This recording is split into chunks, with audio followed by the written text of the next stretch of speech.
Okay, so welcome to the first of the Unit 6 tutorials. So by this point, what you have is you have a finished recording project in raw form, but there is a lot to do to this project to finish the unit. The first thing that we need to do is we need to do some editing because there are some things wrong with our recording which can quite easily be fixed to make it sound better. And editing is the process of removing or changing things. So we're not adjusting levels or anything at the moment. That's balancing, that comes later. We're not adjusting the stereo field. We're not adding effects. We're just doing some cutting and some rearranging of things to make this into a better quality project. The good news is it's a decent recording to start working with. So the steps that we need to go through. This particular model video is for those of you who have done our sugar track. I will do different ones for all of the different tracks that we have recorded over the course of Unit 6. So this is for sugar. So the first thing we could do is we listen to the intro.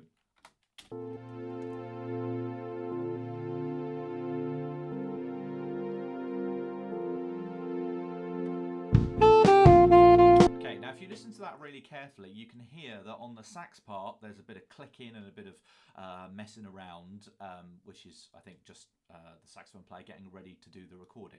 But we can straight away eliminate that, and actually we're going to eliminate all of the top sax mic because you can see it almost picked up no signal. Okay, what it's actually given us doesn't actually add much to the recording at all. We're going to lose it completely.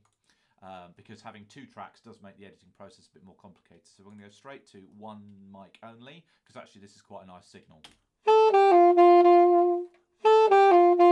Okay, there's scope for using that to develop later. So the first thing I'm going to do is I'm going to mute that track, and I'm never going to turn it back on again. Okay, could delete it, but actually it's better for the examiner to be able to see that you've made some decisions about removing things. So I'm going to leave it in. I'm just going to turn it off permanently, like I have done with the original MIDI drums and the original MIDI saxophone. They're both permanently muted, but they're still there as evidence. So the first job is literally, I'm going to grab the bottom corner of the sax bottom track and I'm dragging it into the end of the intro, because the only thing that plays in the intro is the synth, which is MIDI and is a nice clean recording.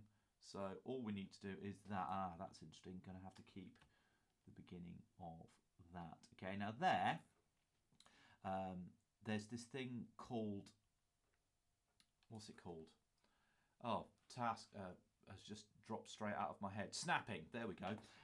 So there's a thing called snapping. So automatically, when I drag that in, it will land on the bar line, and actually you can see that the kick drum just came very slightly before that. So what I'm actually going to do is I'm going to drag it back in. I'm going to hold the control key, and what control does is effectively temporarily disable snapping. So I can able to get it much, much closer, and that way we've got a nice clean intro. Let's listen to that.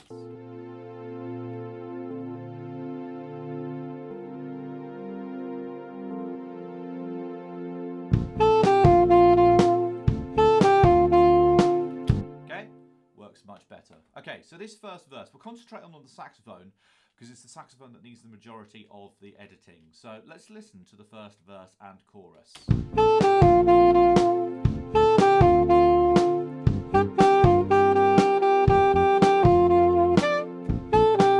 Okay, so there's our first problem right there. We've got a squeak. Now, squeaking is part of playing a woodwind instrument. Everybody squeaks. Professional saxophone players squeak. It's one of those things. But it doesn't sound very nice, especially as one of the first things in the song. So we're going to look to get rid of that. And there's another one coming up as well. Listen to this.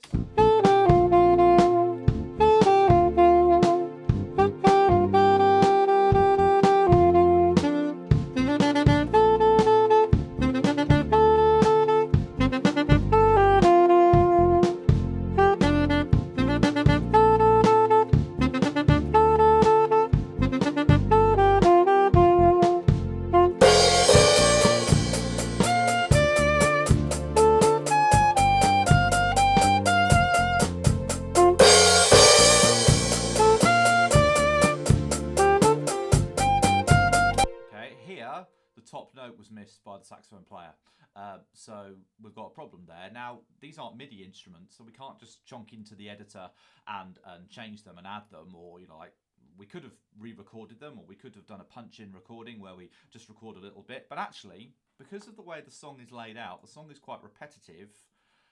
We can actually use a different section of the song to cover that quite nicely. So I've already looked through this, and I happen to know that bar 37 is a good example of a section we can use.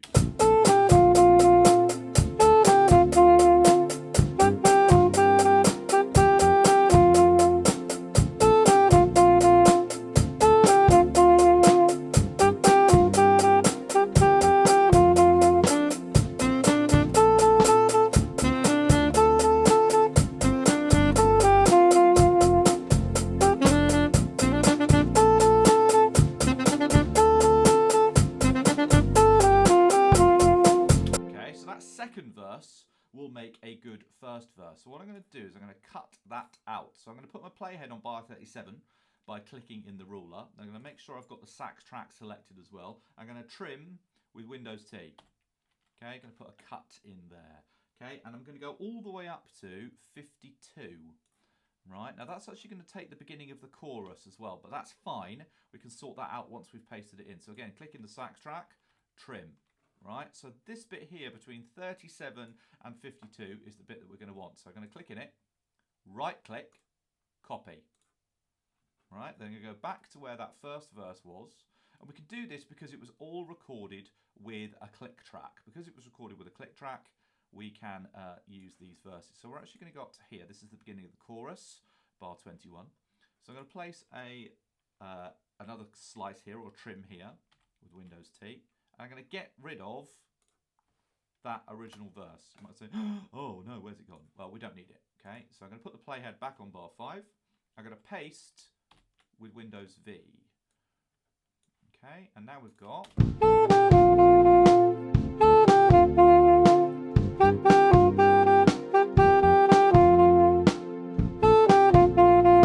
Okay, one of the biggest cheats of the recording industry, using a different section. But... does the overlap work?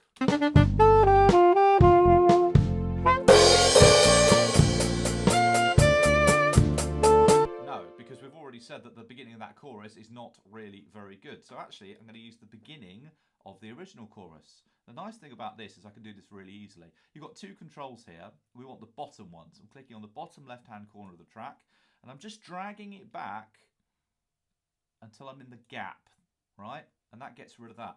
Oh no, another gap. What we can do? Well, this one, the audio file is still there. GarageBand has kept hold of it, so we can just drag it out.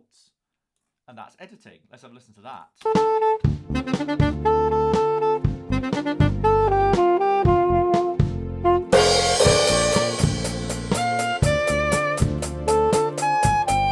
Yeah, that's a really good use of editing. So that's what we're going to use. Okay, but we said that this chorus, while it starts okay, it's got that missed note in it. It's around here, I think.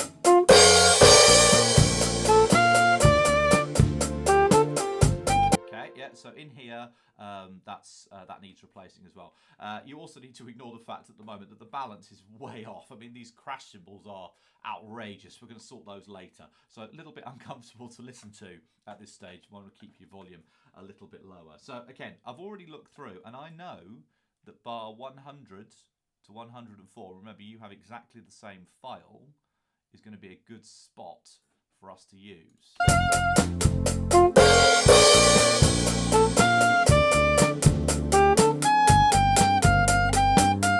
Okay, so that time the sax player made the note. So there's bar 100, there's our sax part, so I'm going to trim again with Windows T. Here's bar 104, trim with Windows T. Copy that, right-clicking as I did before. I'm going to go back.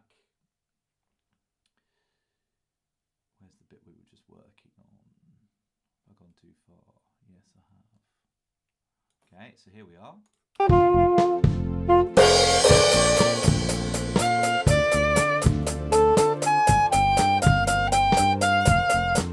Okay, so I'm going to place a trim in here. Note where I am. I'm in the middle of bar 24 here. Okay, and I'm going to take this out for a bit. Can always put it back in again later. I'm going to paste in that. Now that might not be the right place. Let's check it.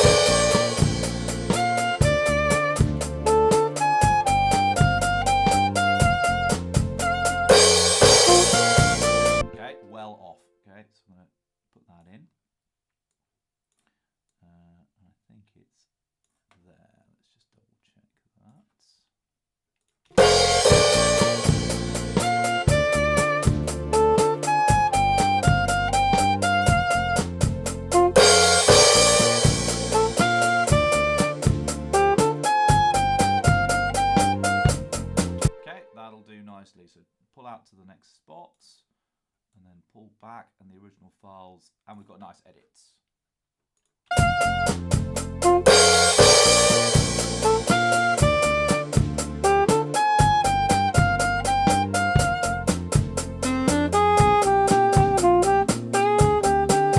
Lovely, so we fixed that problem. We've got one more to do. The start of the second chorus, which I think is bar 52.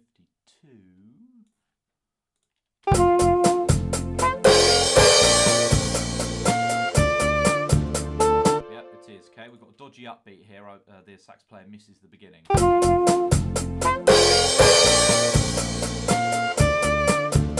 so we can fix that. And again, I've already looked through it, and I know that bar 24 and 25, a section we've already been working on, now works quite nicely for this. So I'm going to use the original cut that I used here. And I'm going to go up to, let's say, the start bar 27. Always better to have too much. Okay, so 27, because you've seen how easy it is to edit things. I'm going to trim with Windows T, copy this bit. There we go. And then what did I say? I said 52. So I'm going to go to 52. Right, and it's this bit that we want. So I'm going to trim that out, which I've already done. So let's do that. And again, we can put it back in later. And hopefully I've picked the right spot. I might need some tweaking again.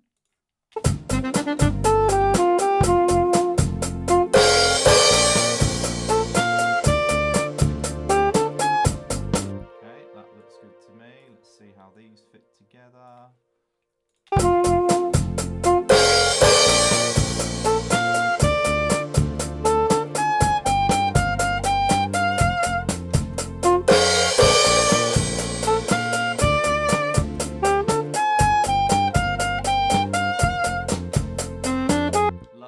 Okay, now the rest of the track will do quite nicely, and some really good editing evidence has gone in there. And yeah, so that's that. The only thing we've got left to do is something that I really should have been doing as we go along. I should have been taking screenshots at every stage. Okay, so we're going to do some screenshots of the very beginning. So screenshot is Windows, Shift, and then 3 for the whole screen. You'll hear a little shutter sound telling you that's happened. And I'm going to do Open Seesaw. You can do this on an iPad by taking photos of the screen if you prefer, or you can do it on Seesaw. What am I doing?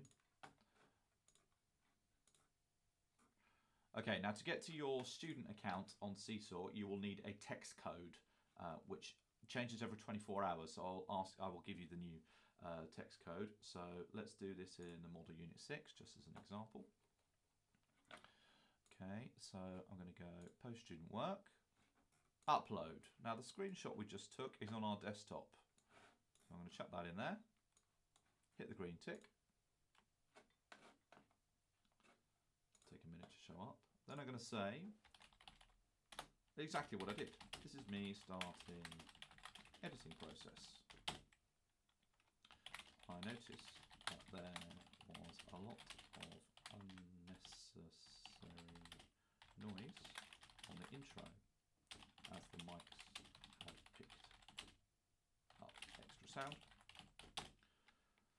The only thing needed in the intro is the synth part. So I cut all of the other parts out. I have also made the decision to lose sax top part completely, as it's not well recorded, and having two parts make editing much more difficult. Can't spell difficult. It's ironic, isn't it? There we go. Okay. Upload, I'm going to put it in model, you'll put it in your name. There we go. So that's an example of the first type. And then what did we do? We said that the first verse wasn't very good. So I'm going to zoom out so we can see the first verse and the first chorus. Actually, may as well do them all in one screenshot. There we go. screenshotting again with Windows Shift and 3. Back in Seesaw, upload. There's that second screenshot.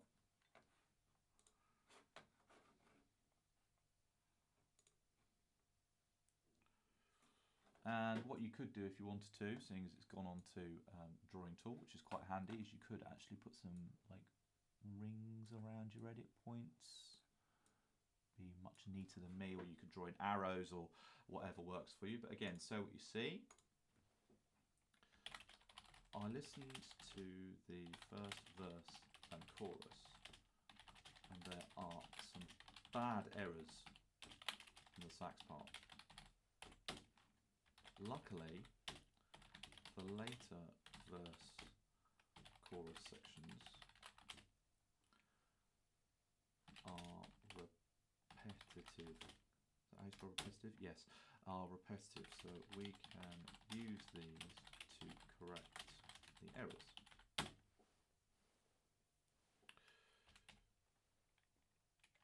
I worked out the bar numbers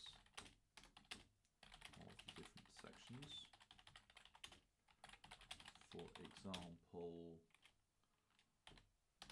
the opening could be replaced by bars 37 to 52, and then stitched together a new version using copy and paste. This produces a much better result. Okay, and you could do that for each of the edits. I'm doing them as a group. There is another one that comes later. Have I missed anything? Oh yes, we could say the reason this is possible is because the entire song was recorded to a click track. Because if we didn't have a click track, the verses wouldn't be identical in terms of timing, so we wouldn't be able to do this kind of editing.